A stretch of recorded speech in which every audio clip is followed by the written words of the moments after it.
Hi friends, అందరికీ నమస్తే. ఎలా ఉన్నారు? మీరు చూస్తున్నది Shyam news update 13 Telugu YouTube ఛానల్కు స్వాగతం అండి.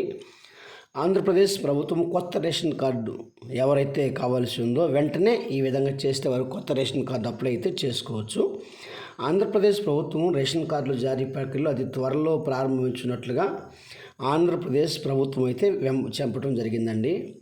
రాష్ట్ర వ్యాప్తంగా చాలామంది రైస్ కార్డు దరఖాస్తుల కోసం వెయిట్ చేస్తున్నారు.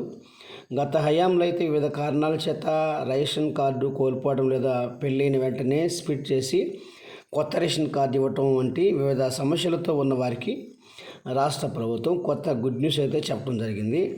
త్వరలోనే రేషన్ కార్డులకు ఇవ్వనున్నట్టుగా ఆంధ్రప్రదేశ్ రాష్ట్ర ఫుడ్ కార్పొరేషన్ చైర్మన్ మంత్రివర్యులు నాదెండ్ల మనోహర్ గారు వెల్లడించారు. ఆంధ్రప్రదేశ్ ప్రభుత్వంలో రాష్ట్ర కూటమి ప్రభుత్వం అధికారం వెంటనే అతి త్వరలో జారీ ప్రక్రియ ప్రారంభిస్తున్నట్టుగా చెప్పడం జరిగింది. ఇప్పటికే రాష్ట్ర వ్యాప్తంగా చాలామంది రేషన్ కార్డు లేక దరఖాస్తు కోసం వెయిట్ చేస్తున్నట్టుగా, గతంలో వివిధ కారణాల చేత రైస్ కార్డు కోల్పోవటం వల్ల పెళ్ళైన వెంటనే వారికి కొత్త స్ప్లిట్ చేసి కొత్త రేషన్ కార్డు ఇవ్వటం జరుగుతుందని చెప్పడం జరిగింది. ఉన్నవారికి ప్రభుత్వం ఎంతమంది అయితే మ్యారేజ్ అయ్యిందో అలాగే ఎవరైతే వారందరూ కూడా ఇస్తామని చెప్పడం జరిగింది.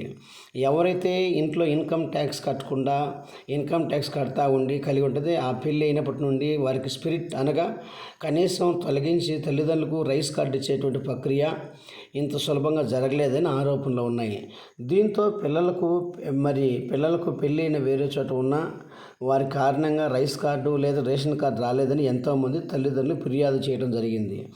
దీంట్లో భాగంగా కొత్త రేషన్ కార్డు అప్లై చేయాలంటే ఖచ్చితంగా మ్యారేజ్ సర్టిఫికేట్ అయితే ఉండాలి. పెళ్ళైనట్టు ధృవీకరణ పత్రం, ఈ విధంగా రేషన్ కార్డు పొందవచ్చు. ఒకే కుటుంబంలో మేజర్ పిల్లలకు పెళ్ళైనట్టుగా ధృవీకరణ పత్రం అనగా మ్యారేజ్ సర్టిఫికేట్ ఉంటే చాలు, వారికి వెంటనే కొత్త రేషన్ కార్డు ఇస్తారు. ఒకవేళ రేషన్ కార్డులో పెళ్ళైన వారు కనుక ఉంటే స్ప్లిట్ చేసి తల్లిదండ్రులకు మరియు పెళ్ళైన వారికి వేరు రేషన్ కార్డు ఇస్తారు.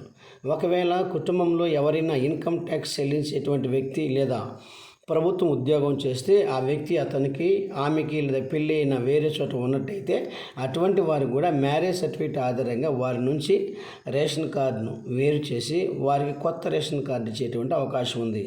రేషన్ కార్డు పొందాలంటే అర్హతలు ఇవే. రేషన్ కార్డు పొందాలంటే ఈ విధంగా అర్హతలు ఇవ్వబడ్డాయి. సంబంధించిన వ్యక్తి లేదా కుటుంబంలో ఆంధ్రప్రదేశ్ శాశ్వతమైన నివాసం ఉండాలి. కుటుంబంలో ఎవరికి కూడా ప్రభుత్వ ఉద్యోగం ఉండకూడదు. కుటుంబంలో ఎవరు ఇన్కమ్ ట్యాక్స్ చెల్లించరాదు. ఒక కుటుంబానికి వ్యవసాయ భూమి మాగాని ఉంటే తడి భూమి లేదా 3 ఎకరాలు మించి రాదు. పొడి భూమి అనగా మెట్ట భూమి అయితే 10 ఎకరాలు మించి ఉంటే వారికి కూడా 10 ఎకరాలు మించి ఉండకూడదు. నెలవారీ విద్యుత్ వినియోగము 300 యూనిట్ల కంటే ఎక్కువ మించరాదు. అయితే ప్రస్తుతం ఈ నిబంధనల వల్ల సడలించే అవకాశం అయితే ఉందండి.